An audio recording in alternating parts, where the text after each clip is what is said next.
We're live and now recording. Thanks, Katie. Can we begin with roll call? Yes. Mr. Antonio? Here. Mr. Badger? Here. Mr. Bleefeld? I'm here. Ms. Chiavacci? Here. Mr. Frank? Here. Mrs. Heyman? Ms. Karyanikis? Dr. Morris? Here. Mrs. Ginsburg? Here. And Carly Meltzer. Here. 7 present, 2 absent, and 1 student board rep this evening. Thanks, Katie. Will everyone now please join me in reciting the Pledge of Allegiance?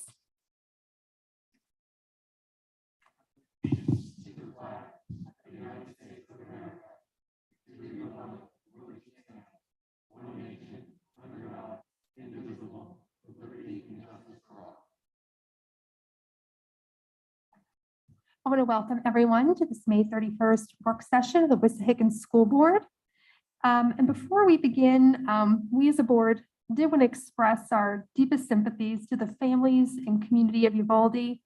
We hope we can use their memory and legacy to make sure this does not happen again. And we wanted to begin this meeting by taking a moment of silence for those that died last week in the tragic shooting at Robb Elementary.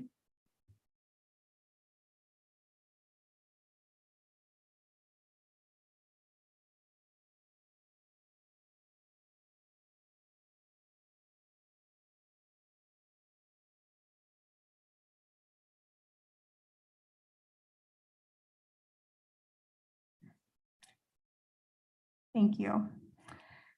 Looking at our agenda, section 2 lists out our prior meetings. We had a work session on April 25th, 2022.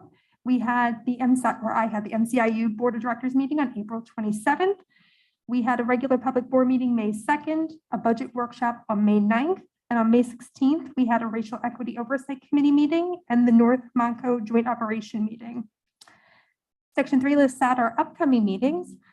We have a meeting next week, June 6th. That's our regular public board meeting. On June 13th, the board will have its annual board retreat and goal setting session.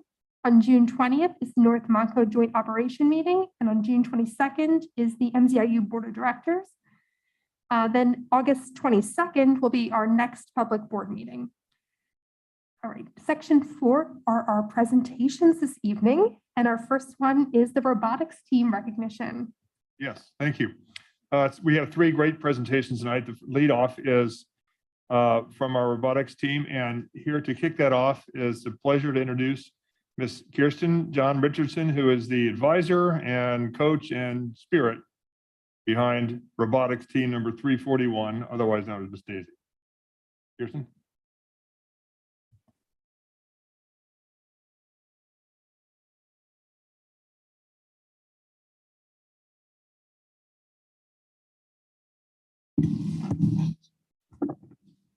Well, thank you for that awesome introduction. I feel like I have nothing to say now.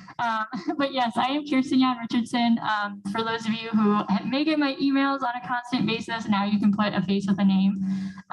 We are here as the robotics team from the high school to tell you about our year, our successes, and to also demonstrate our robot.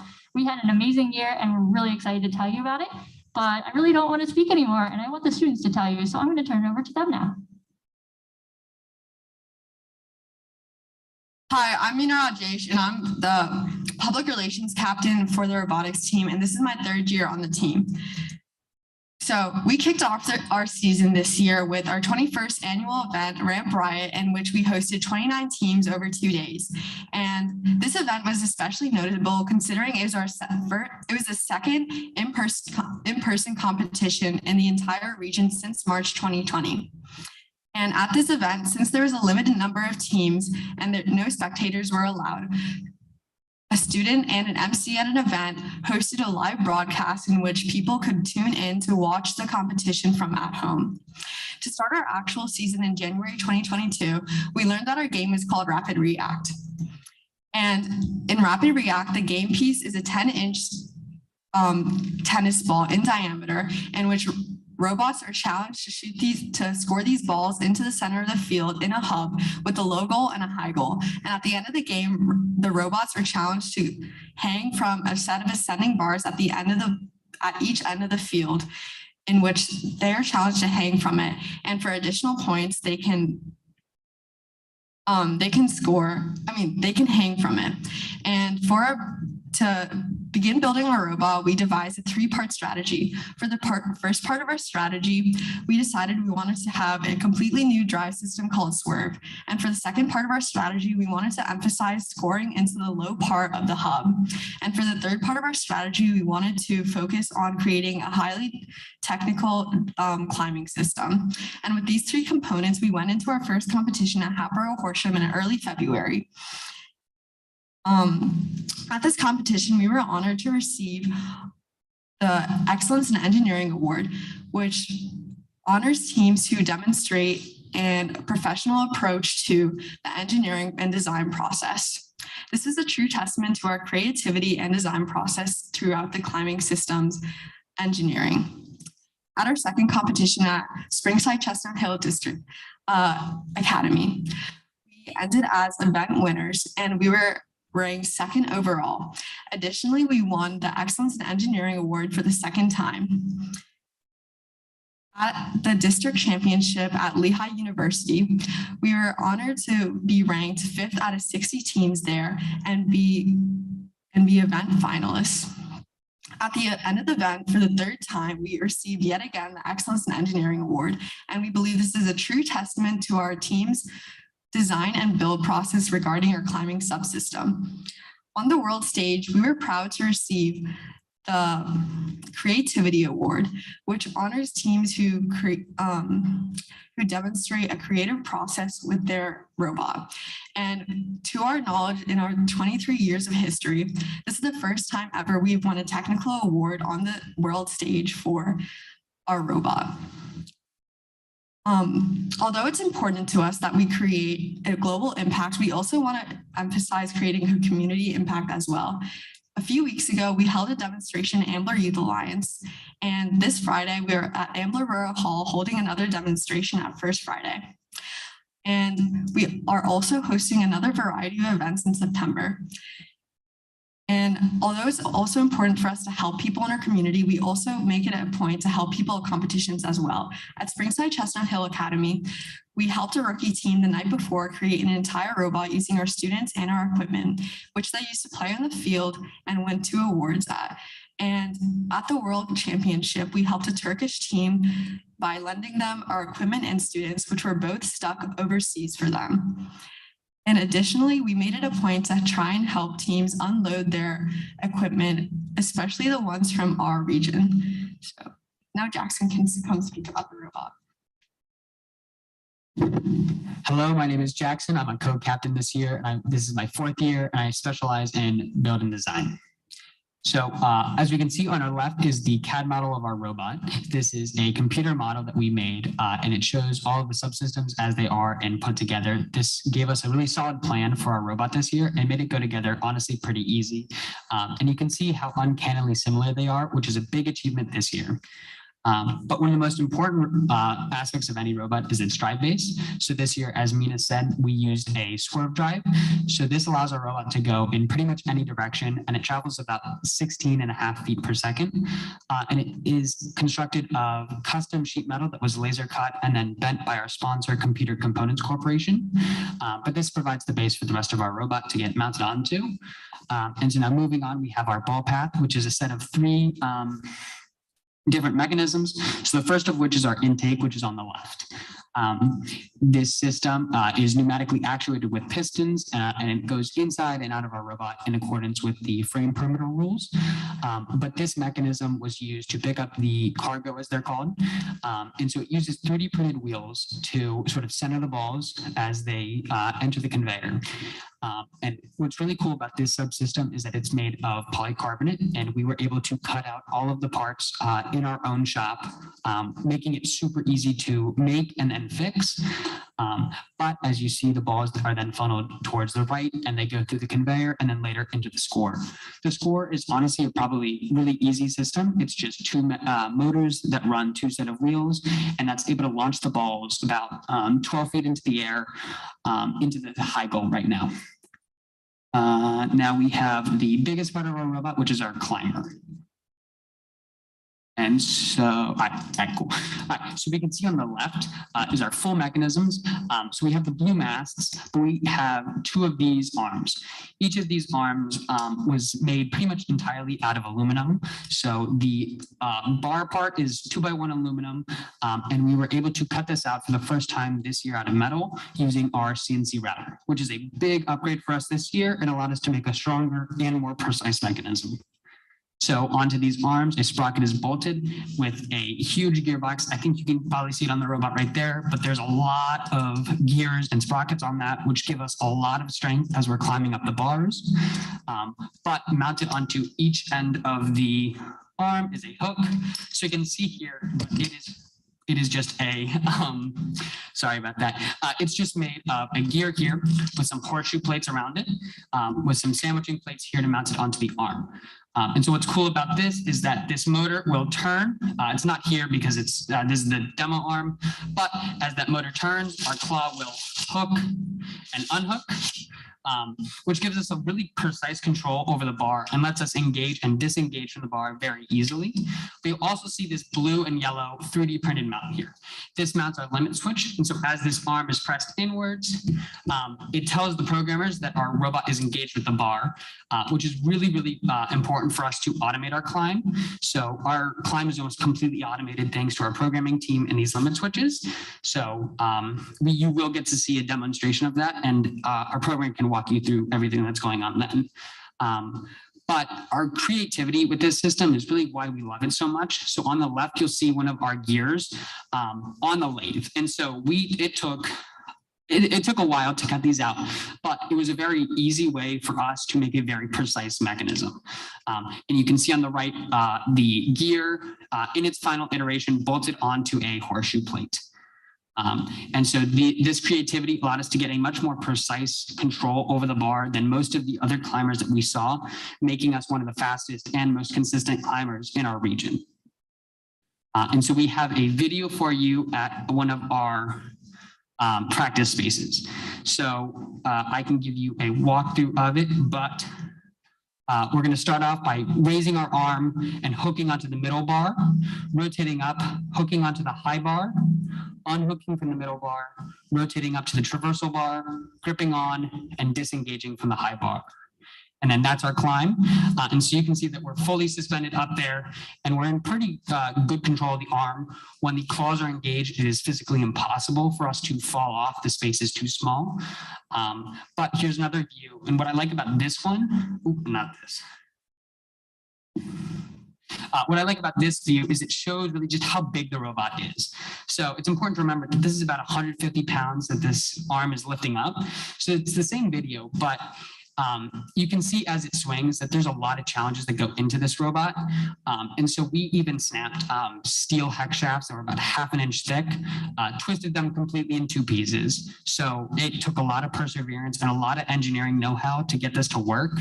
And we are extraordinarily proud about it this year. And now Aiden can talk about our programming.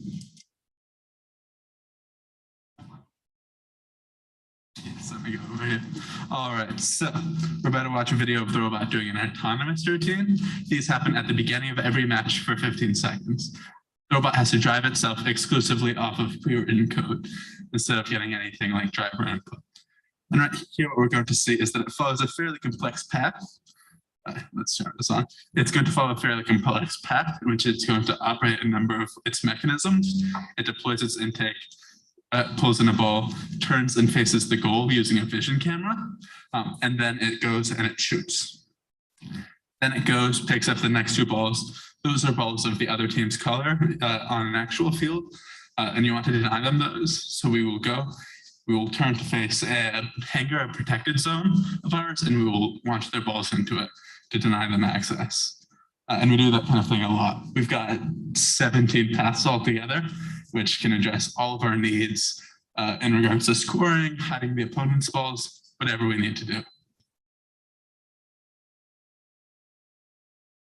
All right, so I think we have 3 minutes left. So we're going to do a robot demo now. And Aiden, Jackson, do you want to do voiceover maybe? I could do voiceover.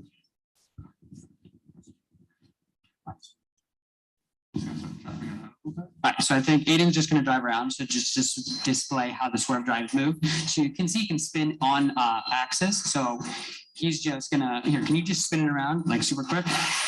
So you can see it has no turning radius there, but it can also just go in any direction that he likes, because those wheels will just rotate to the direction they should face and then spin. So you can go anywhere he likes. And this is a decent challenge for us this year. This is the first time we've ever done it, but we were super excited to try it, and we've practiced with it a couple of times over the past couple of years with some dummy sort of modules. Do you want to do the cargo now? Alrighty. All right, so we already have a ball loaded up, so I think Aiden's going to launch it. So he's going to run the intake here. Oh. All right, so that's our intake running up. So it's extended right now, and Tiffany was just able to have the ball just sort of go into it. Our intake is fabulous this year. As soon as we touch the ball, it goes right into our robot. And he's ready to score now.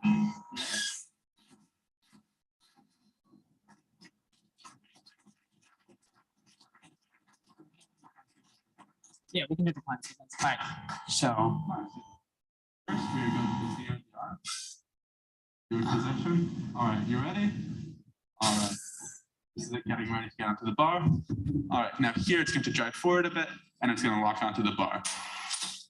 All right, next it's going to go onto the first stage of the bar. All right, now the second. All right, and this is the last stage. It's going to go into the traversal bar.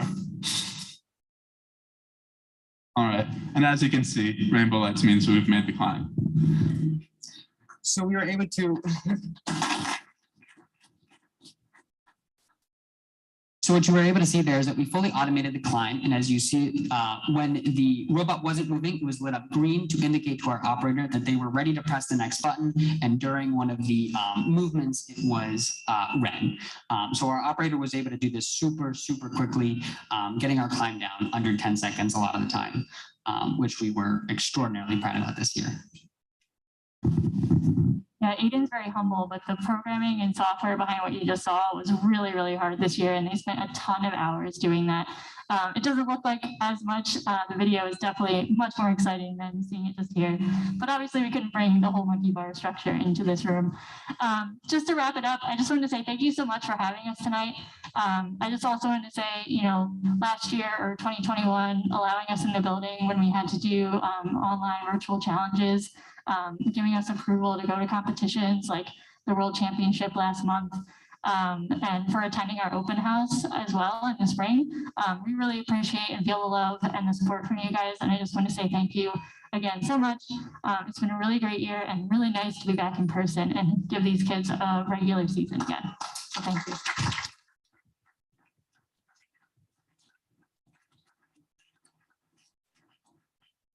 Thank you so much for that presentation. I have to say, anytime we go to a community event, like seeing the Robotics Club has to be like one of my kids' favorite things. They just love seeing this Miss Daisy and the other things you bring out. So thank you so much.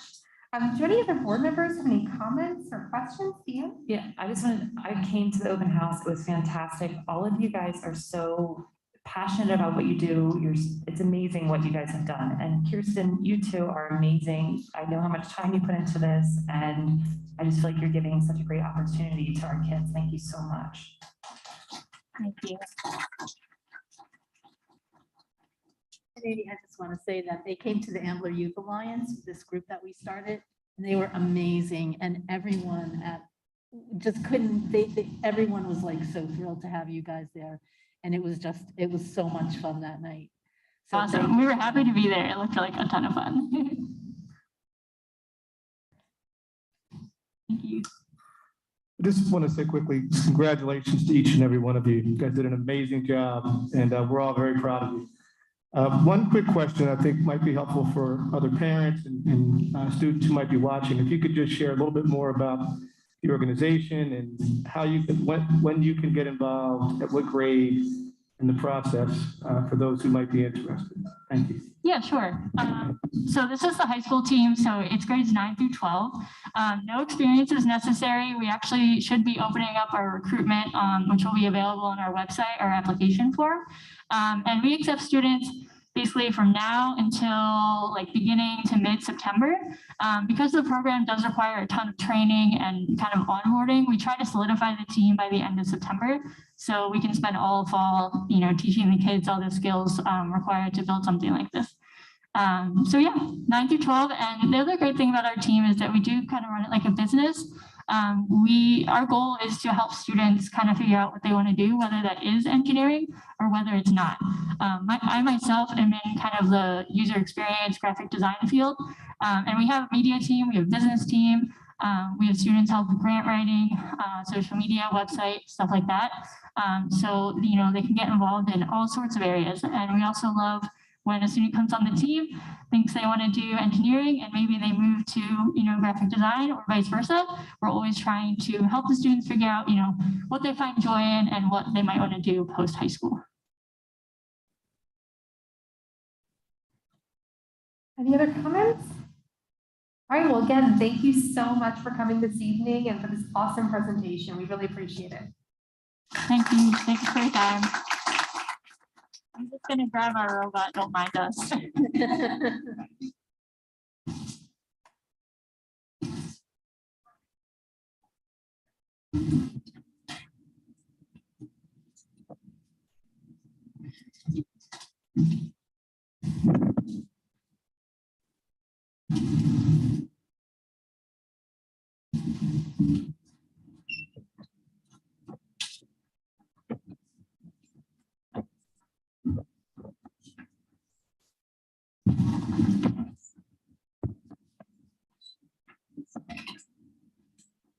All right, so our second presentation this evening is for retiring staff recognition.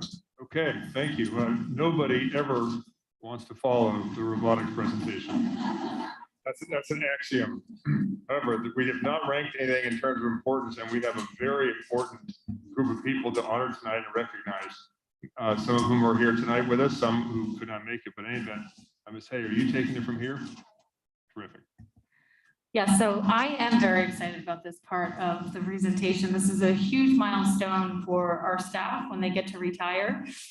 They wait their whole career. So we see them come in, we see them exit, and it is just a very, very important time and exciting time for most folks. So we're going to honor those that have retired or will be retiring from July 1st, 2021 through June 30th, 2022. I'd like to officially welcome our in-person retirees this evening and welcome their guests cheering them on. We will be hearing from them, hearing from their supervisors in just a few minutes. Tonight we are celebrating all 21 retirees tonight in total. And all of these staff represent multiple departments. So administration from building and grounds and transportation, custodians, drivers, special education, classroom assistants, teachers, clerical support staff. So collectively, these individuals represent many functions of our school programs, and we couldn't do what we do without each and every one of them. So each retiree, either tonight or in the very near future, will receive a gift from us. They had some choices, things that they could pick from with the Wissahickon logo on them. So they got to pick their gift. And so not only will they get the gift, but they also get our gratitude for their dedicated years of service this evening. We have, like I said, a few retirees in person we'll introduce in a moment. But first, we're going to run a short PowerPoint presentation to introduce all of our retirees.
All right, in this portion of the evening, we have their supervisors who would like to come up and say a few words. So I'd like to invite Mr. Moore and Mr. Connolly to the podium, please.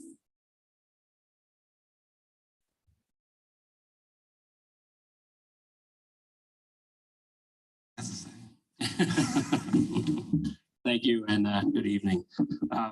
So I'm here to recognize Kevin this evening, Kevin Connolly. And prior to joining Wissahickon, Kevin had a full career with the United States Postal Service. Kevin then started with Wissahickon as a substitute custodian and later joined the department as a full-time in December of 2017. Although Kevin was with us for just 4 years, he has put his stamp on Shady Grove Elementary as a dependable and considerate member of our staff. Now in retirement, Kevin's looking forward to the Jersey Shore with me and spending time with his grandchildren. Thank you, Kevin.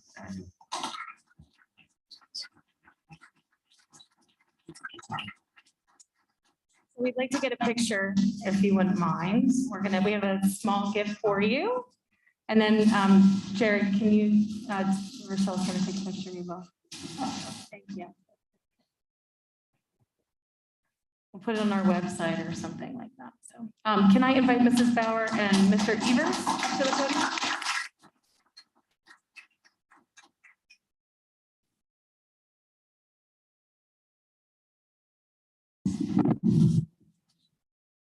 Good evening, everybody.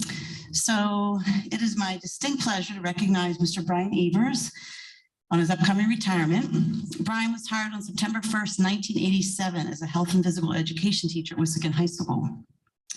In 1988, excuse me, Brian spent his mornings at the former Madison Avenue Elementary School and afternoons at Wissahickon Middle School. But from 1989 until his upcoming retirement date of June 14th, 2022, Brian has been a fixture at Wissahickon Middle School. It is an understatement to say that Brian will be greatly missed at WMS. Brian is one of the most positive people I know, and he has thoroughly enjoyed his teaching career in the Wissahickon School District. Brian has formed very positive relationships with our students, their families, and our staff. Brian has always been willing to do anything that is asked of him to support our students, including running countless field days, supervising students before and after school, organizing the 6th grade field trip each year, and coaching both football and lacrosse. Brian coached varsity football at the high school for 15 years and middle school football for 10 years. He also, he also coached high school lacrosse for 5 years and coached middle school lacrosse for 1 year. In addition to coaching, Brian has served as our health and physical education department chair for many, many years. During retirement, Brian plans to do plenty of traveling, help his wife Fran with her dance studio, and spend a lot of time with his granddaughter Oakley. Thank you, Brian, for your service to the Wissahickon School District. It has been a true privilege to know you and work with you. Enjoy every minute of retirement. You certainly have earned it.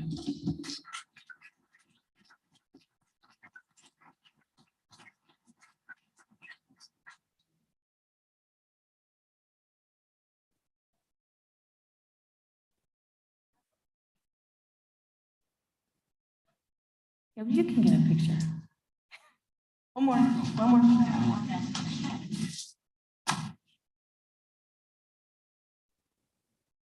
All right, thank you. So I'd like to invite Mr. Moore back up with Mrs. Frank.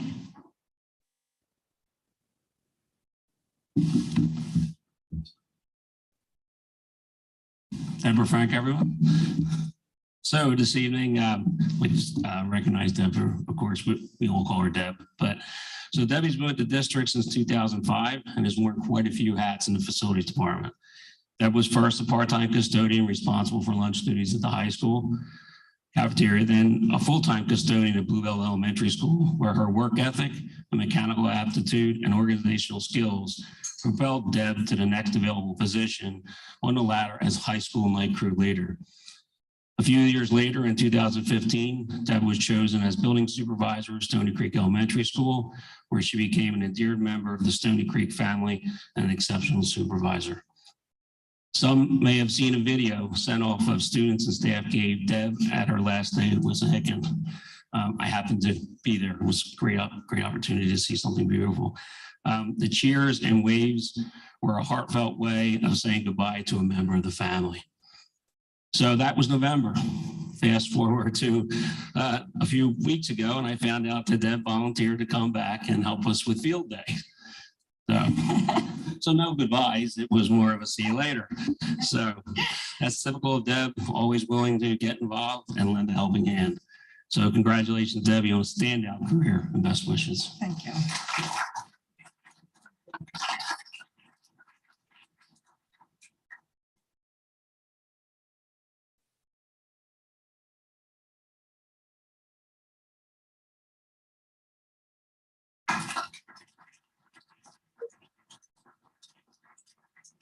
I'd like to invite Mrs. Venenzia and Mrs. Pieri, please.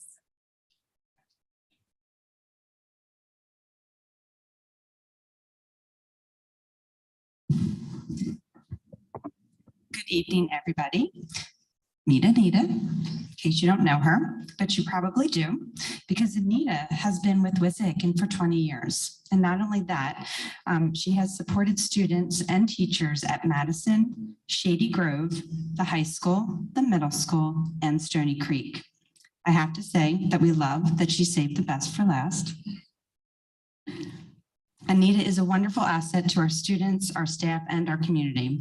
She has worked with all grade levels during her time at Stony Creek and is always flexible and willing to jump in wherever she is needed.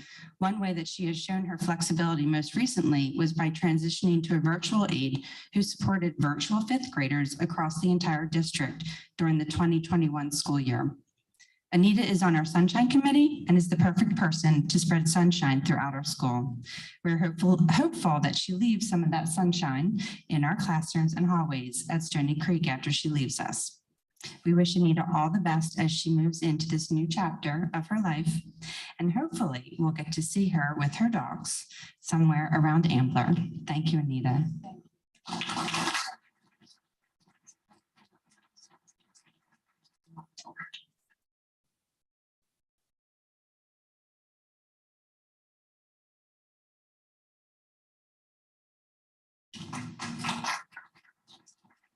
Okay, one more round of applause for all our retirees.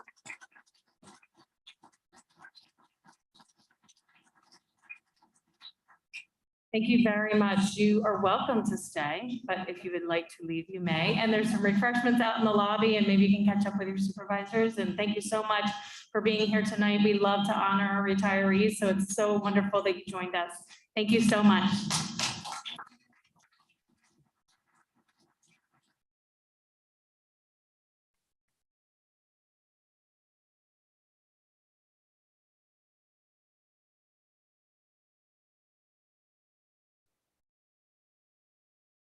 Thank you, Danielle, and thank you to all of our retirees for their years of service to Wissahickon. All right, we'll move now to our Wissahickon High School highlights with Carly Metzer. So Wissahickon celebrated Autism Acceptance Month recently, and we did this through a variety of activities and posters, and it was just such a great way to celebrate. And then Bluebell Elementary second graders in Miss Neff's class have been working on their happiness journals, which is a great way for them to work on their self-confidence and anything doing with socio-emotional learning. And I loved this one from the highlights. Lower Gwinnett fourth graders, Girl Scout troop donated 100 boxes of Girl Scout cookies to bus drivers to show how much they appreciate them. And I know that bus drivers deserve all of that gratitude and appreciation. So I thought that was a very sweet gesture. And Wissahickon High School gave a great send-off to Unified Track at their first meet at Lower Merion. And I know it's a relatively new sports team to the high school. So if you don't know, it's a team where neurotypical students and students with special needs work together to compete in a variety of track and field events. And I know it's been a huge success this year. I think they just finished their season with a regional competition, or I don't know what the correct term is. I'm not a part of the team, but I know it was very successful and everyone enjoyed it. So huge congratulations to them. And on the sports note, WIS Ultimate Frisbee is the Pennsylvania champion, which is incredible as they are a relatively new team, I think. And I've been to a couple of their games and it's great to watch them, and they're on to nationals, which is amazing. I'm looking forward to see how they do. And this may have been mentioned at another meeting, but Minithon happened at the end of April. We raised just over $43,000, which is incredible. And I'm very proud of everyone on that, on the Minithon team and everyone for supporting that.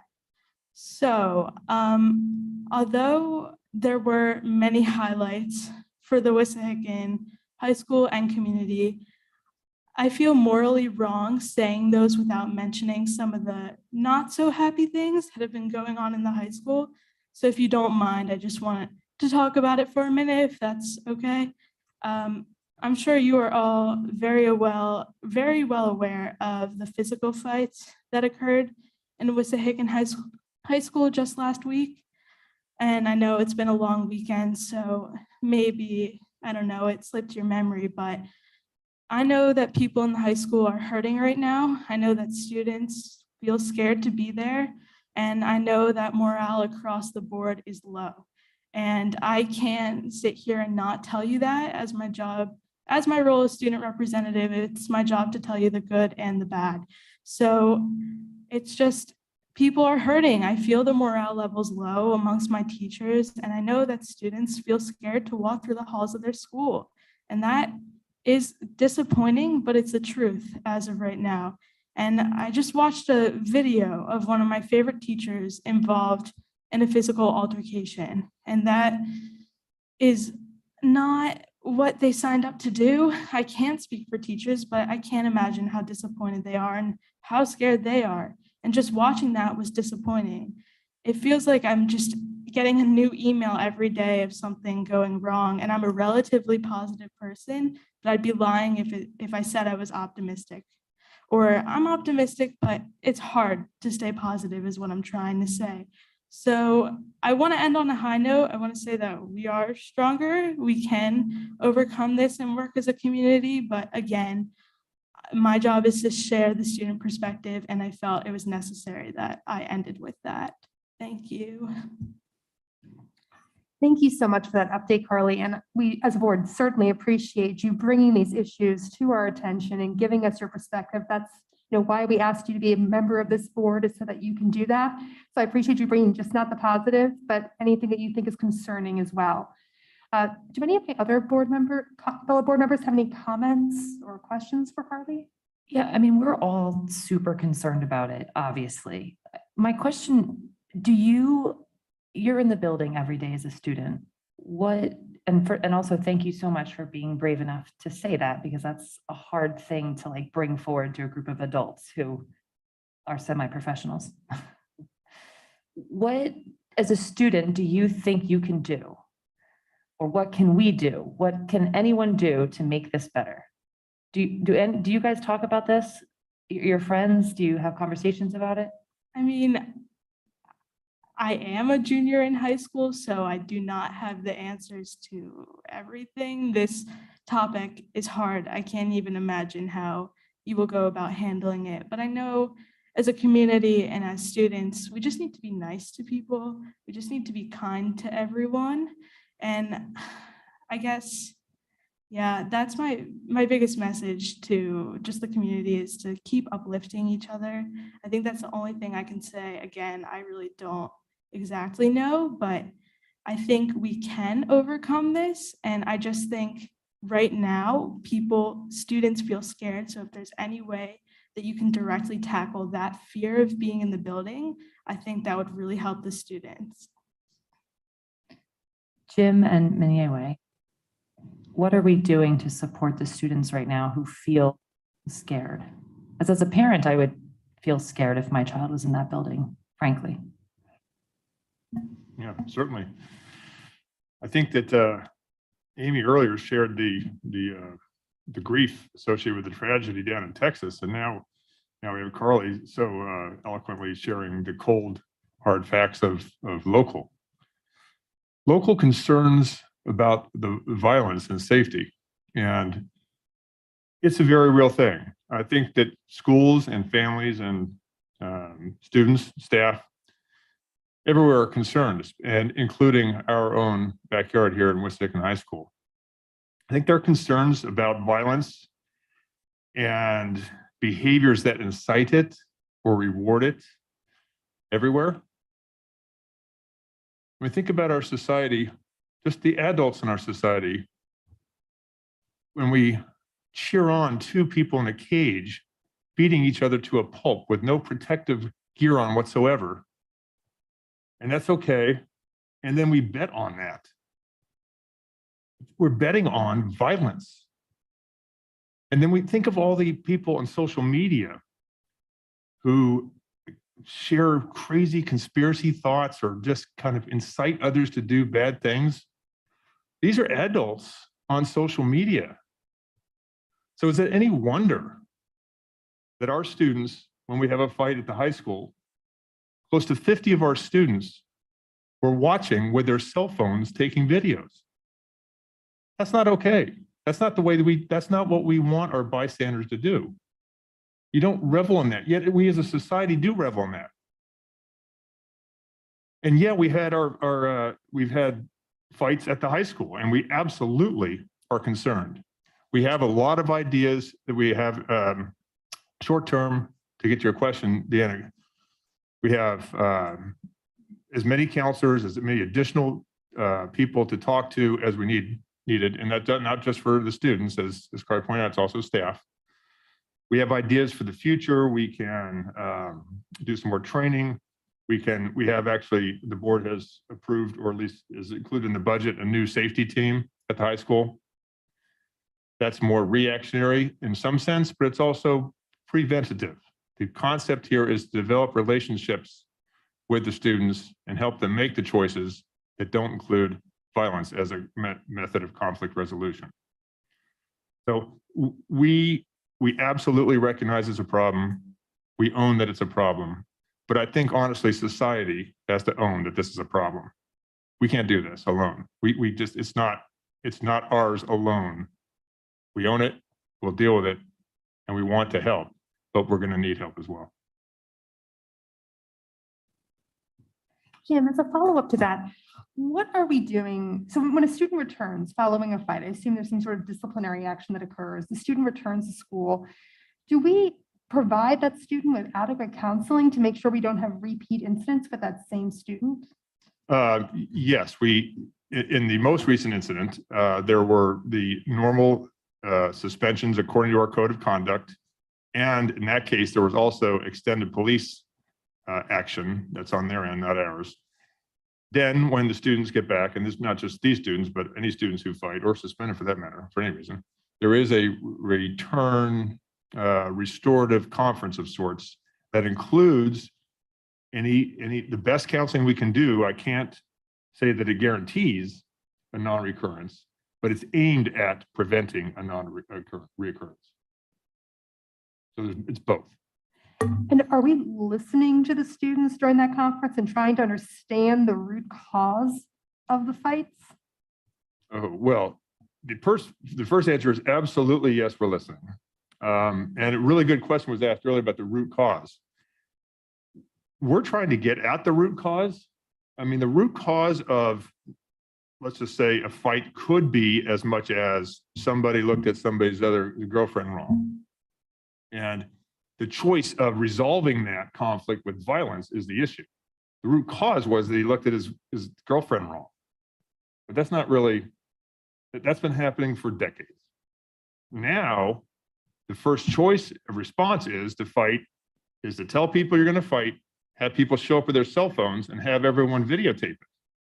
That's not okay on so many number of levels. It's not just the people who are involved in the fight actually fighting, getting suspended, that I've got a problem with. I've got a problem with bystanders thinking that's the right reaction. That's not the right reaction. Right reaction is to go find an adult who can start de-escalating. So we have multiple layers of a problem on our hands. We know that. We are not alone. Other high schools in the area across the country have the same problem. Maybe some of it's due to COVID. I don't know what the root cause is. I do know that we're going to have to try lots of different things on different fronts with adults and with students to try to stem this in the future. I'm sorry, one more follow-up. So I know we have safe to say, but what about like daily occurrences? Like this, word gets out, there's going to be a fight at noon today. Is there a way for students to anonymously provide that tip to someone in administration at the high school? Yes, the anonymous way would be the safe to say. The other way to do it, though, is to tell an adult, and there's multiple adults at the high school, the students know they can trust that they wouldn't betray their confidence. And so it just takes, though, somebody stepping up and saying, I know there's going to be a fight at 10 a.m. That's what's scheduled. I'm worried about seeing my friends get hurt. In which case we would have the people in place. But again, that's just preventing an incident. We need to get at what's happening. We're glorifying this in our society. And somehow in social media, the behavior in social media is such that you're actually kind of rewarded for this. And that's not okay.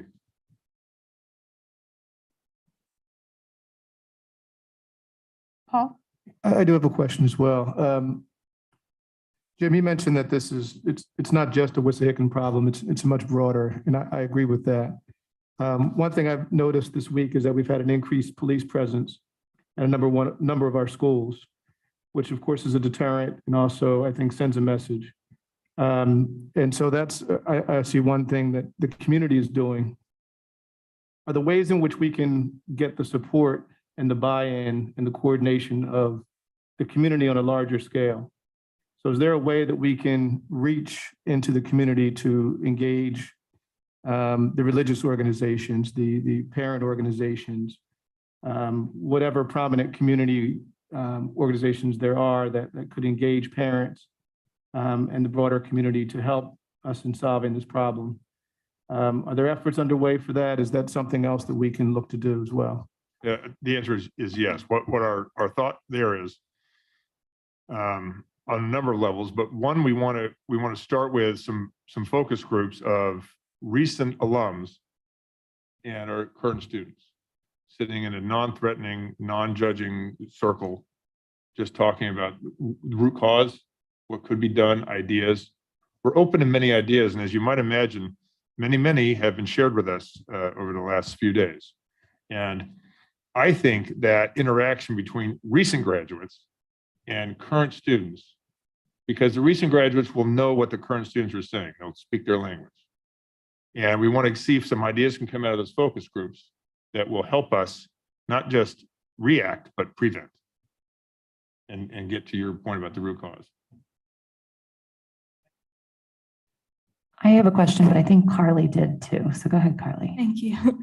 I just wanted to add that for me personally, just that what you just said about reassuring the community that you have a plan, that there's something in place, that for me personally was helpful. And it helps me feel more safe walking into the building, knowing that there is something that you are planning on doing to help this situation. And so, no, I am not probably qualified to be giving advice, and I want to be very honest about that. But as a student, what I can say is that for me was helpful. And so I cannot imagine how helpful that would be for parents and students to know that you, as a community, we don't tolerate physical violence, and the bystander thing that you were talking about is also a huge issue. And I think people just need to be reassured, because our main priority as a community is that everybody feels safe and that everybody feels informed. And I don't know if everybody feels that way right now. So just maybe it's already been done and I missed an email. I don't know, but just some public announcement about everything you just said. Honestly, this conversation has been very reassuring. I think that's a great idea. That's a really good insight, Carly. I will enlist you to do all the talking for me, because no one in this room says it better than you do. So thank you. Amy, may I just Sure, go ahead, Marshall. quick comment to circle back? Carly I think it's important to note that you are a valued member of this board. And while we love to hear all of the positive, wonderful things that go on in the schools, maybe what's more important is for those other times when you tell us about the things we have to hear. And so you should never feel like it's not the right time. It's not the appropriate thing to say. As a board member, I say things from time to time that may not be right or the right time, but I know it's important. And so from that perspective, the most important things you said tonight are that people are hurting and that people are scared. It is not your place to fix that. It is ours.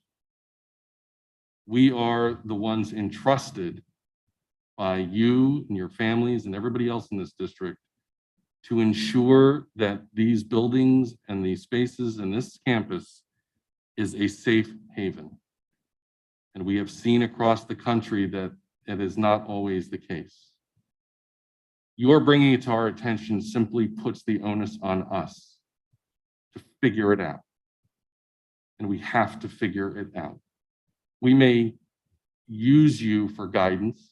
We may seek your counsel, your help in aiding us get there, but you are correct. It is on us to let you and everybody that you know and love realize that we get it. And we have to figure this out, whether it's at the board level or the administrative level or the school level. We all have a duty to make sure that you and every person you walk into that building with feel safe and secure no matter when and where you enter and exit those buildings. So I promise to you, because maybe we haven't said it enough or in the right way, we're not looking to you for answers. We're looking for you to do what you need to do, which is be a good student and a good friend. So thank you for doing that by coming with that tonight, because it needed to be said from our board liaison, our board member from the school. And I think I can speak for the rest of the board. Our pledge is to figure this out somehow, because we have to figure this out somehow. It is the only way. So if that can bring you or anybody else any comfort, know that it's not simply thank you for your time, thank you for your words. Now we're going to put it into action, maybe where we haven't. It's not simply about figuring out discipline or hindsight. It's figuring out how we start to change the process. And I think you helped start that, and that is why you were here. So thank you for that. Thank you. Deanne, did you have an additional comment? Sorry. Yeah, sorry, Carly, I didn't mean for you to answer like the whole problem. I was just trying to get your opinion. So we actually got to talk to 3 wonderful sophomores at the high school tonight, and the issue of high school violence did come up. And so one student had said that that they felt that student social media wasn't a big driver of a lot of fights. And so I had asked if there had any like social media trainings, or like having social media is a big responsibility. And I guess sometimes as adults, we know the good and the bad, and sometimes maybe that's not as obvious to younger people who have access to this social media. Is this part of like a freshman seminar, or do we have a course on like training kids about, or like telling kids essentially the truth about how terrible it can be and how mean people are when they're behind the screen of the social media of like Facebook or whatever? They don't use Facebook, Snapchat. And the other thing that someone brought up was kind of like the importance of having safe spaces and connection. And I think one of the things that the distancing and the pandemic has done over the last few years is it's kept kids away from each other, when socialization at school is like a big part of their life. And I think when that's cut out, it inadvertently, especially at the high school level, but even at the younger grades, my daughter says, I can only talk to my friends at recess for 20 minutes. I'm supposed to be quiet the rest of the day. And she really thrives on social interaction, as I think we all do thrive on some sort of other human connection. And so basically, how do we create a place where people can hang out with their friends sometimes and not just expected to be like robots who attend class and don't talk to each other and just learn? I mean, that's not possible. That's an unrealistic expectation. Like, I feel like setting kids up with like a little bit of mental wellness and mental well-being and having connection could help their academic career. Are we focusing too much on straight academic and not enough on this piece that will help academics? And I know we've talked about belonging, but I think this all just really comes together. Kids need a sense of belonging and to really like feel a responsibility to be a good citizen in the community. Thanks, Deanne.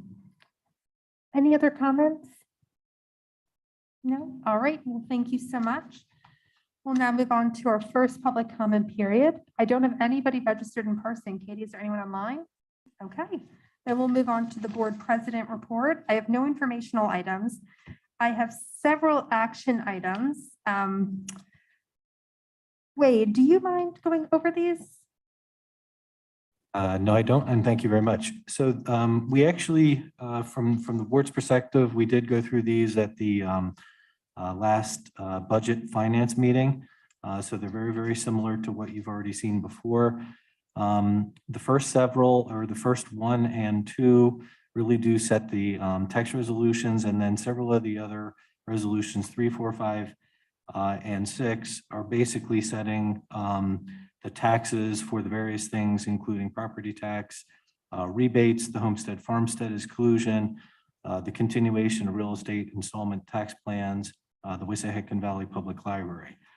So sort of 1 through 6 are the boilerplate normal, and we do them every year tax resolutions. 7 through 14 are really more administrative. They allow us to go through the year and do those things efficiently as we can and bring them forward to the board for approval, including items 13 and 14, which allow change orders. 1 is for the summer facility projects, and then 2 would be if we embark upon the project that we're going to be discussing when we get to facilities. And then item 15, I think, is back to you. Thank you. Yes, and this is the appointment of our 2 student board representatives for the term of July 1st, 2022 through June 30th, 2024. And next week at our voting meeting, we will name those 2 representatives. All right, so we'll go next to the superintendent report. Oh, actually, were there any comments or questions? I'm sorry. Okay, superintendent report, Jim? Thank you. No informational items, and I have no items to be voted upon at our regular meeting. Thanks, Jim. All right, Dr. Juwan, assistant superintendent report. Thank you. This evening, I'm so pleased to share with you a presentation about the many ways our schools acknowledged and celebrated Asian American and Pacific Islander Heritage Month, which is the month of May.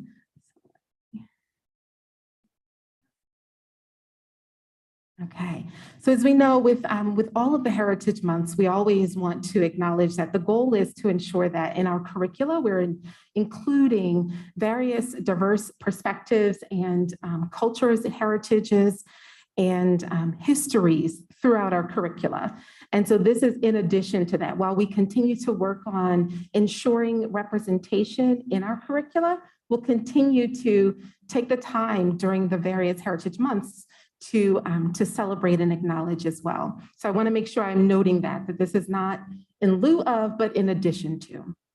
And so we'll move through some images and listen to just a sampling of the activities at each of the schools. And I have to say sampling because this is not all inclusive of all of the activities that have occurred in the schools. So at Bluebell, Ms. Farlow shared, the students created take-home projects to learn about AAPI culture and heritage. They had raffle tickets where students were able to win books that center AAPI culture. Bluebell parents and guardians from the AAPI community recorded read-alouds for students, which was wonderful for students to listen to and watch in their classrooms. And one example of an activity included 4th grade students reading Sakura's Cherry Blossoms, and they learned about the Japanese cherry blossom trees. Cherry blossoms are a symbolic flower of spring, a time of renewal, and the fleeting nature of life. Students made their own version of cherry blossom trees with tissue paper, which you can see here in the picture hanging outside of one of our 4th grade classrooms. At Lower Gwinnett Elementary School, some of the fourth grade students visited the main office to provide announcements every morning to share reports of influential people in the AAPI community. The library displayed showcases of influential AAPI people, and those were the same people who were featured on the morning announcements each morning. Books are on display in the showcase there, you can see, as well as in the library. Examples of a couple of activities included first graders reading the story Bilal Cooks Dal and discussed their favorite part of the story. They shared their personal connections to the story on a flip grid, which you can see in the bottom left-hand corner. Lower Gwinnett worked with the Asian Student Association, where middle school students and high school students came to their school to read their favorite picture books that highlight some of the AAPI cultures. Middle school students read to students in grades kindergarten through second, and high school students read to grades 3 through 5. This was a cherished opportunity at Lower Gwinnett, and students didn't want their new friends to leave.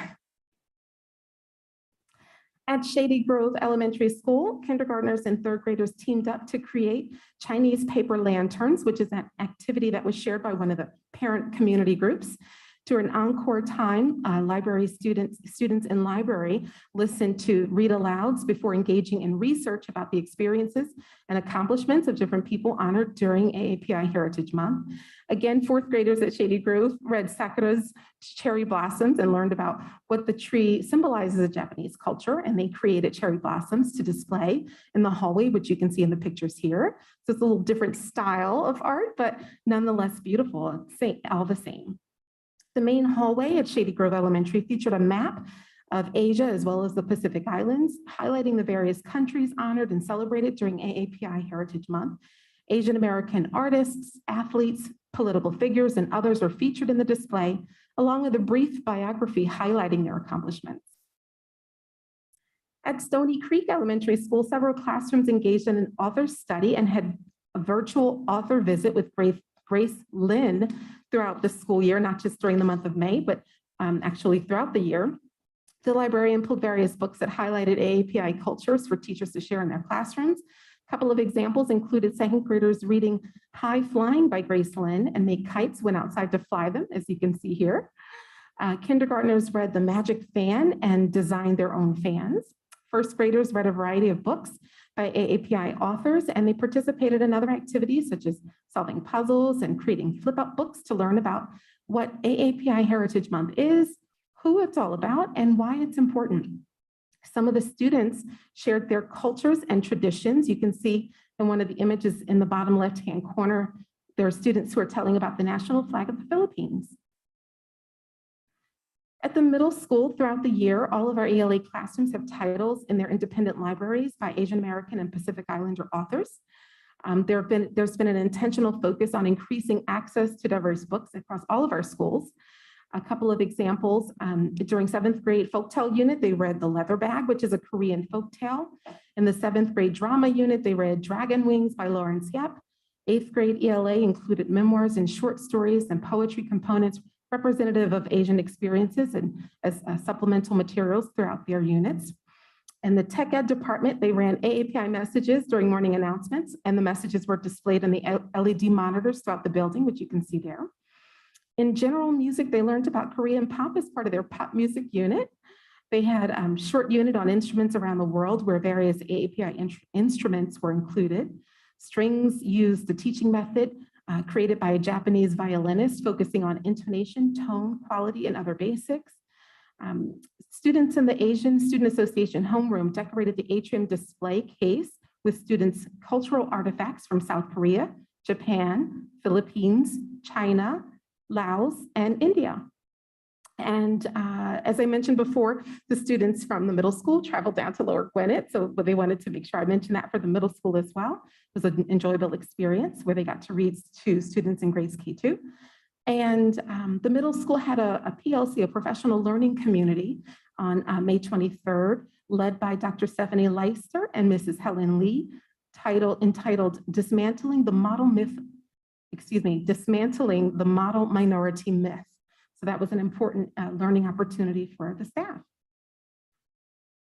And at the high school, students from the Indian Cultural Association and Asian Student Association visited students at Lower Gwinnett, of course, as I mentioned. The books featured authors of color, which highlighted and celebrated various cultures in the AAPI community. And again, everyone enjoyed that experience. Project Lit Club read and discussed The Astonishing Color of After. I attended the book club discussion and after school with students, and everyone really seemed to enjoy the book. I loved it. Pick it up, check it out. The main character is half Asian and half white and travels to Taiwan to meet her maternal grandparents for the first time. The book alternates between, I'm doing like a whole book plug here, I realize. They said you have to explain the book, so I'm explaining the book.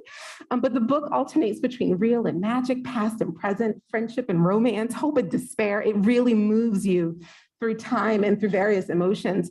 And it's a novel where it really focuses on oneself, how the main character focuses on herself through family history, art, grief, and love. It is a beautiful book. Pick it up. From the graphic design class, I have a student quote. You see the image in the upper right-hand corner was designed by one of our students. And I want to share this quote. An awareness topic I chose for the New Yorker cover in graphic design was the Stop Asian Hate movement. As a Korean American, I wanted to illustrate how I felt about normalized xenophobic topics, stereotypes, through offensive hand gestures like pulling of the eyes and the silence of the Asian American community struggles to break. No one gets to tell us who we are. I'm tired of personally experiencing and witnessing people of my culture getting harmed, killed, or verbally abused on a normal basis. As you can see, the piece is quite moving. And finally, we're excited to share a brief recap of an event from Saturday, May 21st, when the High School Asian Student Association hosted the Asian American and Pacific Islander Cultural Fair. This event was in the Circle Gym at the high school, and students and their families from all of the district elementary schools were invited to participate and celebrate AAPI Heritage Month. It was an amazing event where we learned how to play various games like dachi, a Korean game. We practiced Japanese calligraphy and much more. There were stations designed to highlight various countries. We experienced new cultures through cuisine, a jujitsu demonstration, an Indian classical dance show. And lastly, we paid respects to the victims of AAPI hate, and we learned about ways that we can help through various organizations. So it was an awesome, awesome event. I don't know if anyone here was able to attend, but the performances were outstanding. The informational booths were so informative. And what I was most impressed by is each of the stations were facilitated by students, high school students, and they were thoughtful about how they were sharing information about the cultures and ensuring that there was always a way for students to engage with learning about the culture. So they did an amazing job. And that concludes my report. Thank you. Thank you so much for the report, Dr. Dewan. Does anyone have any comments or questions? All right, seeing none, thank you again. All right, we'll move next to our board solicitor report. Jeff. And I have no report, nor do I have any expected action items at next week's meeting. Thanks, Jeff. All right, we'll move on to our board secretary report. Wade. Thank you. There's no informational item at the next meeting. We will be requesting approval of the various meetings actually that Amy listed at the beginning of the meetings, many of them. April 18th Board Racial Equity, April 19th Finance Committee, April 19th Facility, April 25th Work Session, May 2nd Regular Public Board Meeting, May 9th Finance Committee Meeting, and the May 16th Board Racial Equity Oversight Committee. Thank you, Wade. Any questions or comments? Okay, Wade, do you want to continue with the board treasurer report? Thank you. There is no informational item, and at the next meeting, we will request acceptance and minuting the treasurer's report for April 30th, 2022 per document 11-1. Thank you. Thank you again. Any comments or questions? Okay, none, thank you. Director of Human Resources report, Danielle. Thank you. Good evening. Tonight, there are no informational items. For your review are 8 action items under 12B. The first 2 action items include resignations, appointments, a leave of absence, a change in status, summer guidance days, extracurricular changes and volunteer additions. Action item 3 is a ratification for conference attendance. Item 4 is a teaching assistant on special assignment agreement for a certified classroom assistant that's covering for a teacher's leave of absence. Item 5 is for the approval of substitute lunch recess substitute. Item 6 is additional ESY appointments. And item 7 is a conference request for the fall. Finally, item 8 is a memorandum of understanding between the district and the WEA regarding childcare leave. This MOU clarifies language from a prior settlement agreement back in May in order to carry out childcare leave for our staff. So just clarifying some language points. This concludes my HR report for this evening. Thank you, Danielle. Any questions or comments? Okay, thank you again. All right, we'll move on to our Communications Committee report. Since Duffy's not with us, Dr. Dewan, thank you. Thank you. Yes, we had a advisory committee meeting for school start and end times on May 25th. And at that meeting, we invited two guest presenters who happen to be with us this evening. Mr. Coleman and Ms. Hay joined us to help us to gain some understanding around how transportation operates now in terms of Mr. Coleman's expertise, what we do with transportation, what are the considerations that we need to have in mind as we are taking a look at options for making a change to our start and end time. So Mr. Coleman walked us through various considerations which were highly informative for our attendees in our advisory committee. And then Ms. Hay was posed with the same questions. How do the labor laws work? How does our union contract impact the employee workday now? What are some considerations that we need to keep in mind as we move forward in thinking about changes to start and end times? And we lastly talked about next steps with that advisory committee. We talked about what we plan to do over the summer in terms of developing some ideas with plans around an option for flip, an option for the slide model. We also talked about the importance of including focus groups in that process so that we're getting feedback in smaller groups from that advisory committee in terms of the options before we and then presenting to the board. So we sort of laid out that timeline for next steps with that committee. This was the last meeting for that committee for the school year, but again, we'll be doing some work over the summer and connecting with that committee to seek their feedback and input as we work to craft some options. Great, thank you so much for that update. Any questions or comments? All right, well, thank you again. We'll move now to our Curriculum and Technology Committee report. Since Ronnie's not here, do you mind taking that one too? Yes, thank you. So this evening we have one informational item and 12 action items to review for approval on June 6th. We'll of course start with our informational item, which is the School District Student Code of Conduct. You can find more information in document 14-1A. During the 2021-22 school year, we conducted a Code of Conduct micro-study this year. And we also provided staff with trainings, which included restorative practices trainings. That training was provided to our administrators along with a cohort of high school secondary staff. We plan to continue with these trainings throughout next school year. And our next step specifically with the Student Code of Conduct is to focus on revising and aligning it with evidence-based practices. This summer, our district leadership team will work on identifying recommended revisions to the Student Code of Conduct. And the goal for making these revisions will be to address the outcomes that are outlined in the memo from Ms. Latour, which is found in document 14-1A, such as ensuring that there's consistent knowledge and understanding around our administrative team regarding how we approach students in terms of behavior incidents and addressing those behaviors.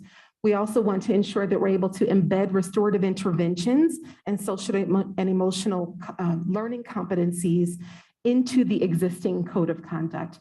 We intend to frame the Code of Conduct to serve as a handbook for administrators and staff, students and families in our regarding our school community expectations. And in August 2022, we'll seek board approval for the adoption of a revised Student Code of Conduct effective for the 2022-2023 school year.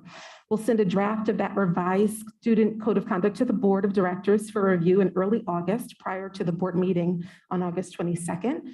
And we'll make it available, of course, on our website.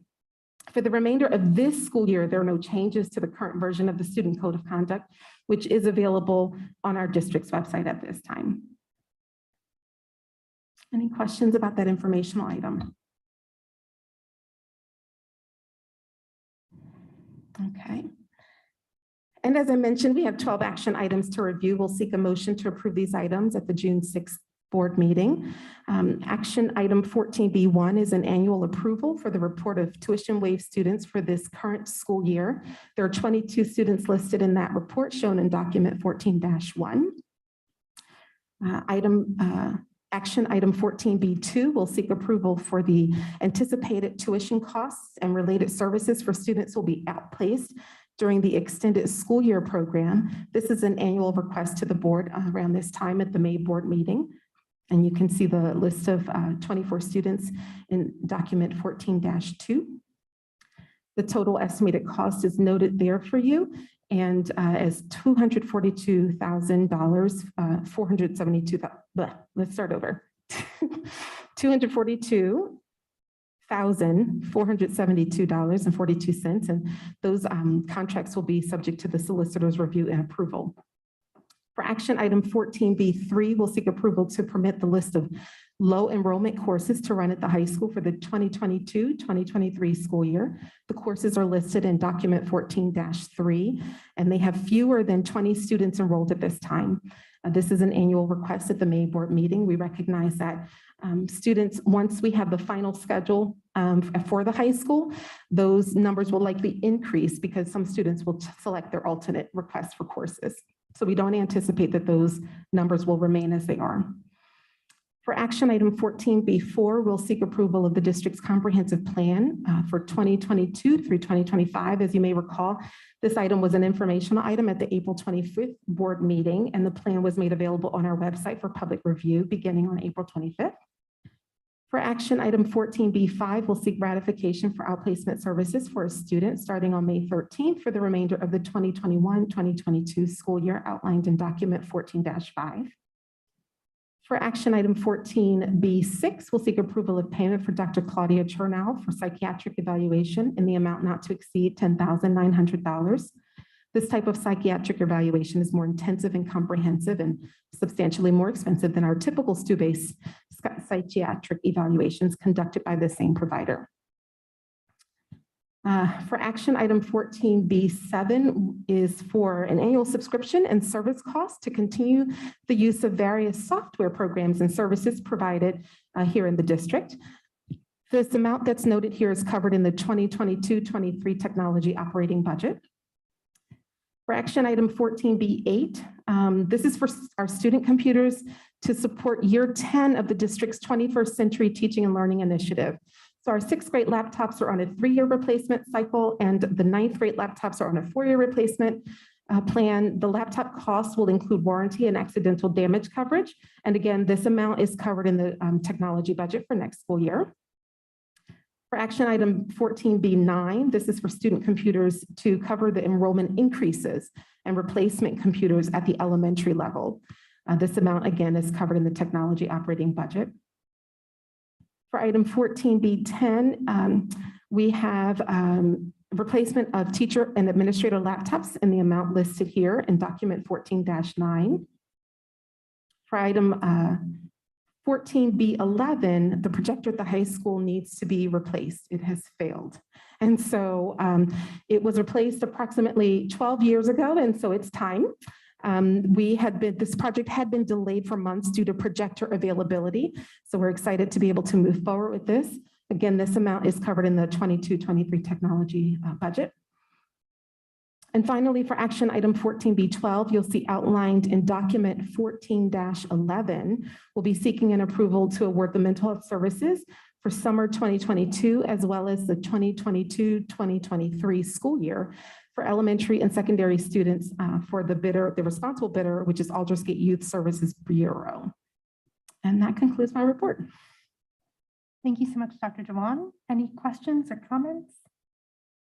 I just wanted to, the low enrollment courses, one of the students said today that how much he appreciated all of the variety of courses offered at the high school. And so I think it's important to keep some of these like niche classes going and give students opportunities. So I think that's really great. Thank you, and we appreciate the board's support. Thank you. Any other questions or comments? All right, thank you again. All right, we'll now move on to our Facilities and Transportation Committee report. Joe? Thank you. There's no informational items this evening, but there are a series of action items for consideration and vote next week. The first one is a standard action item to discard or sell obsolete equipment. The second one is to purchase a passenger van. And items 3 through 8 are all related to developing plans for dealing with capacity issues at Bluebell Elementary. And Wade, can you run through items 3 through 8 and give us a little more detail on some of these? Sure. The item 1 is really just describing the project and requesting the board's support for the project as sort of laid out. 5 new classrooms at Bluebell with consideration of converting the old gym and cafeteria to instructional spaces, which would include small group instruction, large group instruction, meeting rooms, et cetera, and 4 alternate classrooms, which was discussed with the board. It's the design for that connects the corridors in the back and has the bus loop in the back coming from a school lane through the bus garage, looping around and then going back, and does not disturb the playground or disturbs it in a pretty minimal fashion, at least. The traffic patterns are double laned in the front to provide additional queuing space to keep cars off of Skipback Pike. So that's sort of the description. 4 is the approval of the Breslin and the Dewey contracts.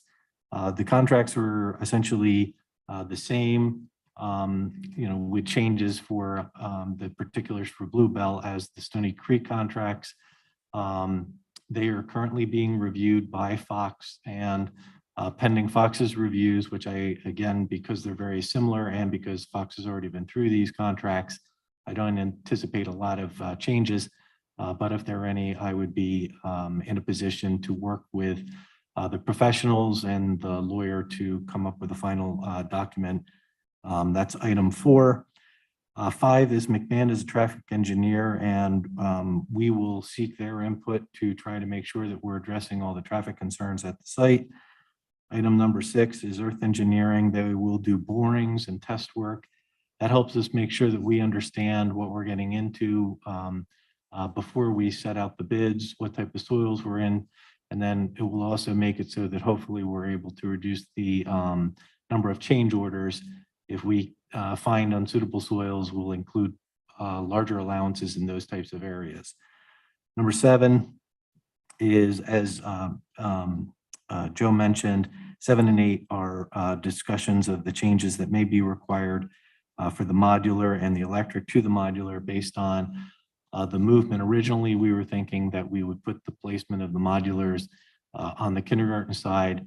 And again, based on that was, I apologize, I should start at sort of the beginning. Modulars are a very, very long lead item. So we had to procure the lease for the modulars very early on, even before we got into the details of this project. At that point in time, we thought the more appropriate site and less likely location of disturbance was on the kindergarten side. Based on the changes, based on input, board input, community input, and otherwise, that is more likely to be some disturbance, and the side where the playground is going to be less disturbed. Truthfully, I think the only thing that's going to be disturbed is a garden at Bluebell, and we're already working on moving that. So the modulars would be moved to that side, and there'll be a change order associated with that. Did you want me to keep going? Oh, you mean the 9 through 11? Yeah. Oh, sure. Go ahead. Thank you. So 9 is Mr. Moore put together a project for high school parking lot, and we received no bids. And frankly, we were worried that any bids that we would receive based on the current gas prices would be very high, but we actually received none. So we're rejecting the bidding process for that. The details for the chiller replacement are listed in document 15-6, but it's $157,000 according to the plan and within budget. And the last one is approval of the service contracts for preventive maintenance and inspections for water treatment and cooling systems throughout the district. Thanks, Wade. So just a point of clarification regarding items 3 through 8, again, all related to Bluebell and the projected overcapacity at the school, is that although we are making some upfront investments now to do some planning and engineering designs for potential renovations and expansion of the building itself, we are not actually committed to a large-scale construction project. We're just trying to, I guess, fine-tune what such a project would entail. And for the board, just as a reminder, and those who participated in some of the previous discussions about Bluebell, building and expanding at the Bluebell site would probably, based on the preferred option, cost us in the range of either low 20 or mid $20 million. So that's something to not be taken lightly and to take a hard look at. Because an alternative that we touched on at the start of this process to dealing with the overcapacity of Bluebell is to consider redistricting, redrawing the attendance boundaries for Bluebell, and in particular with Shady Grove, which currently does have and is projected to have some additional space. So I just want all of us as board members to keep that in mind, although there's a lot of activity about Bluebell, all focused on possible building and expansion, that we are not committed to doing it yet. And we need to, as a full board, take a hard look at, is an investment of the degree that construction of Bluebell will entail and its benefits outweigh the other approach of potentially redistricting to alleviate the capacity problems. Not something to be determined now, but something to keep in our minds as we move forward. Thank you, Joe. If I could just accent that in dollar terms, you're 100% correct. The development from an architectural standpoint through the bidding process, which is as what Joe mentioned, that you develop a project and then you bid it and then you receive the bids, and that's when you're talking about the approval of a 20-some million dollar project.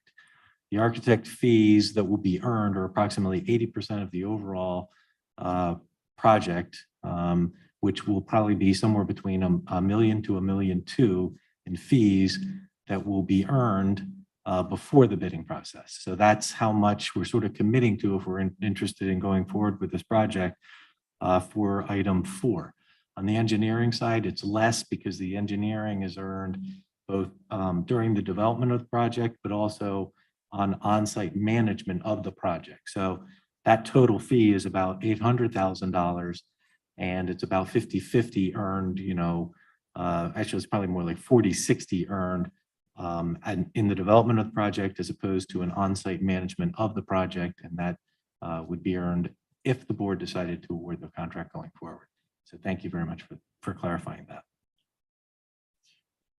Any questions about any of the action items for voting next week? I just had a question about number 9. Is it unusual to not receive any bids for a project?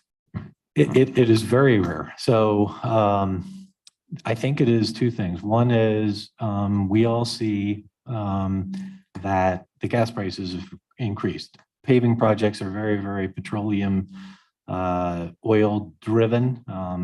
And I'm sure that is part of the, the reason that people are not bidding. Probably they're thinking that it's going to be so expensive that we're not going to award it anyway, which quite frankly, Jerry and I discussed prior to not receiving bids. So that's A. B is there's an awful lot of federal, state money on projects right now, road work, paving work, and everything else. So people are just very, very, very, very busy. So we had hoped that we would have competitive bids, but it didn't happen. We're not, truthfully, it wasn't horrible news because we truthfully were thinking that we weren't going to likely receive bids within a budget that we thought we could award anyway. Thank you. Thank you. Thanks for the question. So does that mean the project's on hold indefinitely? Is that what we're saying? So, and again, great question. Thank you for that. It's Jerry and I discussed that, and basically, there's a couple of things that we could do about timing. It's at least on hold for now. If we get to a point where petroleum prices come down, things stabilize in the world, maybe it becomes advantageous to us. It's also possible that we have to hold on this project till next summer. Jerry and I discussed whether or not we'd be able to do it in a quick, we need the parking lot. The parking lot is used by teachers. So how would we do that during the school year? We've talked about whether that would be viable or not. But I think that would be a difficult thing to pull off. I had a quick question about Bluebell too. Joe, you were saying like, you know, about redistricting and if the board decides to do this, but like if we're approving this process next week, we're already going to be in the like 2 million into the project essentially, right? So this is kind of like a speak now or forever hold your peace moment. I feel like we don't want to go 2 million into a project and then say, just kidding, we're not doing it, right? Well, I think the way I look at it is that the money that we're spending is to further flesh out what it's really going to take and what it's really going to cost to do construction at Bluebell. If the board as a whole felt that even this fractional amount to preserve the option of construction of Bluebell was too much, then yeah, sure, we can stop it. Me personally, I think we should be spending more time and attention vetting a redistricting solution for Bluebell. But I get the sense that the majority of the board, I think, is leaning the other direction. But you are right that if there was a majority of board members who were opposed ultimately to the level of investment to build a Bluebell versus considering redistricting, we could cancel the stuff and not approve them right now. But if there's enough board members that want to sort of see it through and get a deeper understanding of the construction option, then it makes sense to approve these items. Thanks. Any other questions or comments? All right, well, thank you so much, Joe and Wade. Thanks. All right, we'll move on now to our Finance Committee report. David? Thanks, Amy. Our informational item tonight is a recap of the May 9th, 2022 budget workshop meeting. At that meeting, we got a review of our revenue items step by step, everything that contributes to our income as it is from Mr. Coleman. Wade went over all of the budget motions that you heard in the president's report tonight and summarized each of those and explained what they were in some detail. Wade at that meeting also described the fund transfer motion that you're going to hear in a few minutes, in which we would request approval to transfer from the general fund to the capital fund about $3.9 million. Wade also described the food service contract briefly, and then also a fund balance commitment that we will be considering.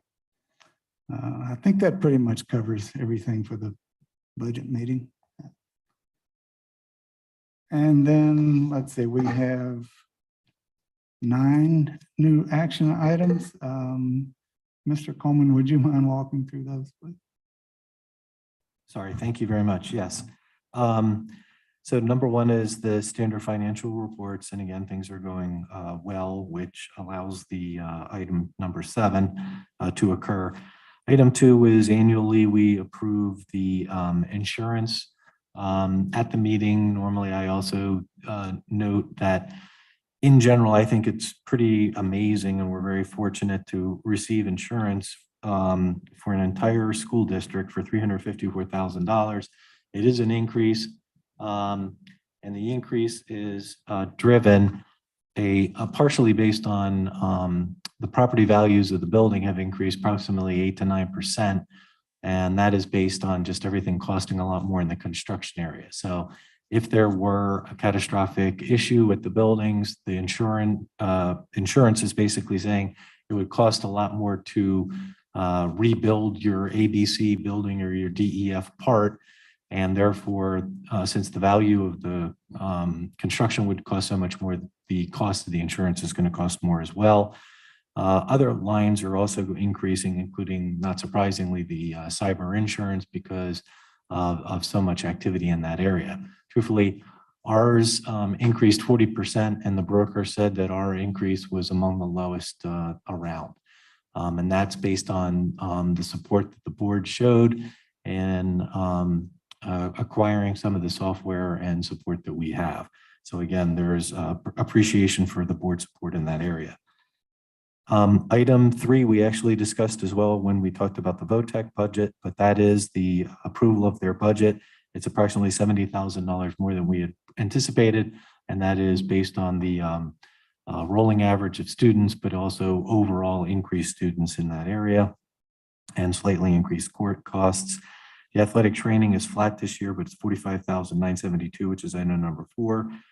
5, Mr. Frank noted we had already discussed.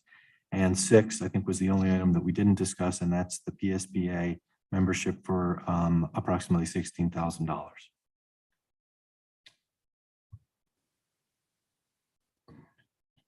Thanks, Wade. That's it for the Finance Committee, unless there are questions.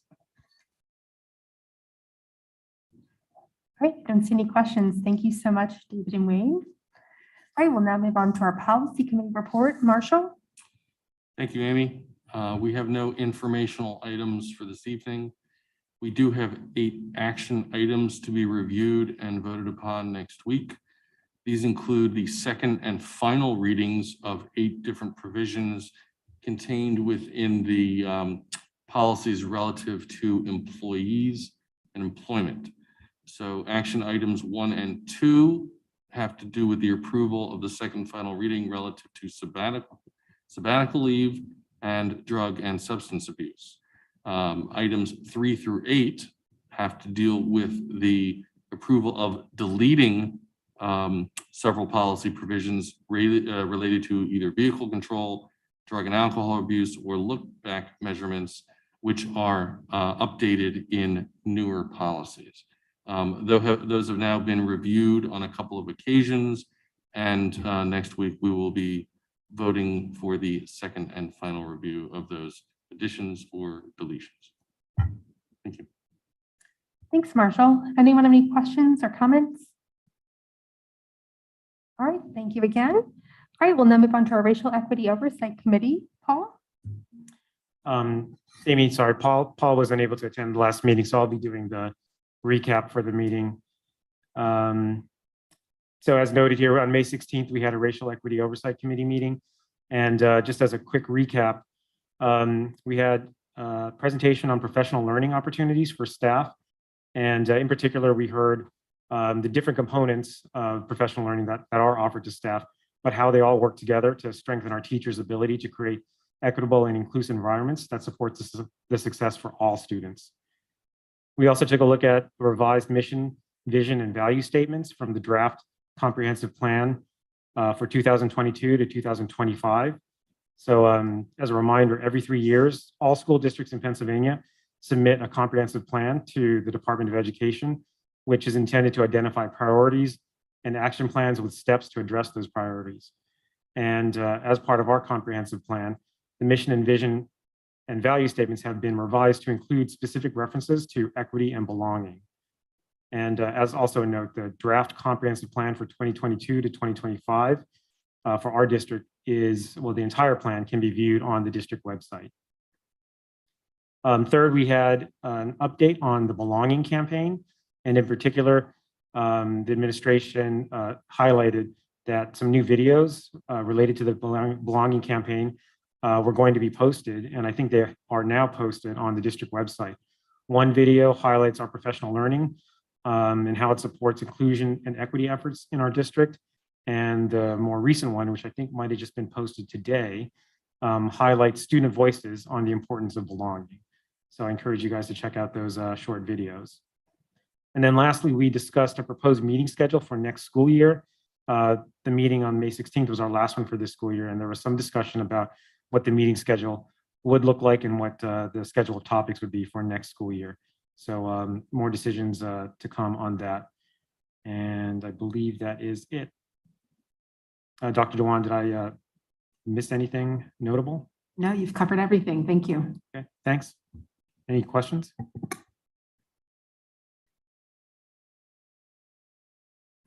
All right, seeing no questions. Thank you so much, Joe. Thank you.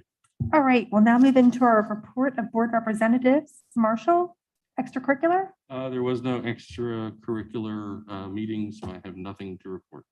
Great, thank you. We did not have an MCIU Legislative Committee meeting recently, but we did have a Board of Directors meeting last week. We had some retirements that we celebrated at that meeting as well. We also had a presentation on the Head Start program, and if anyone's interested, I can share those slides. We reviewed the services they provide, the selection and enrollment process, and the diversity of the population that they served. We also learned about teacher certification reciprocity. I previously brought to the board's attention some issues with the teacher shortage here in Pennsylvania. On May 23rd, the House Education Committee approved Senate Bill 224, and the bill would simplify the process for out-of-state teachers to obtain certification in Pennsylvania by allowing an out-of-state candidate who's completed any state-approved educator preparation program from an accredited institution of higher education to be eligible for comparable in-state instructional certification. It would also require PDE to recognize and accept out-of-state candidates' qualifying scores on equivalent content tests toward PDE's testing and certification requirements. And the legislation would also grant Pennsylvania certification to any candidate who holds a valid certificate issued by the National Board of Professional Teaching Standards. And this was unanimously approved in October by the Senate. So hopefully that will address some of the issues with the teacher shortage in Pennsylvania. Something else I found interesting was something they talked about in homeschool students, regarding homeschool students. On May 24th, the Senate Education Committee approved House Bill 1041. The bill had been previously passed by the House in November. The bill requires a school district to develop policies and procedures to permit a child who is enrolled in a home education program to participate on the same basis as other students enrolled in a school district in any co-curricular activity that merges extracurricular activities with the required academic course, including but not limited to band or orchestra. The district must permit a child who is enrolled in a home education program to take up to 4 academic courses at a time and must allow a homeschooled student to participate in a career and technical education program on the same basis as other students enrolled in the school district, provided they meet the requirements. And those are really the highlights, I feel. Any questions? Right. Do we already have those policies or no? About allowing homeschool students to participate in our activities? I feel like we do, right? That is correct. Okay. Thank you. Any other questions? All right, North Monco Technical Career Center, David? Thanks, Amy. I was not able to attend the meeting, but I was made aware of one of the highlights of the night. Was the honoring of students in our district and the others that were awarded first or third places in the Skills USA competition that those students at North Montco are able to compete in. The students that earned first place were Savannah Johnson and Janera Kenley White from Wissahickon. We had 2 students that earned a third place award, which were Julia Keller and Brianna Zelensky. And those are all at the district level. And then we had 2 award winners at the state level. Thomas Bridges earned a first place and Tanera Kenley White earned first place. And that was the highlight of the evening. And then in addition to those things, there were just routine business matters that were approved. Thanks, David. Any other, any questions or comments? Okay, then we'll go to the PSBA liaison. Dan? Yes, I attended part of the meeting. It was on election day, so my kids were home. But next week, right, it made it hard. Next week, I'm just gonna have a little spiel about, they talked about the fair funding for the lawsuit and what that would mean for certain districts. So I'm gonna have something for next week. Thanks, Dan. All right, we're now at our second public comment period. I don't have any sheets. Anybody online? Okay. Then we'll move on to board comments. Do we have any board members that would like to make a comment this evening? I'll start. I went to the art show at the high school. It was amazing. I don't know if anyone else got to go, but I really, really enjoyed it. Anyone else? Comments? Okay, well then do we have a motion to adjourn? Second. All right, all those in favor? All Aye. right, meeting is adjourned.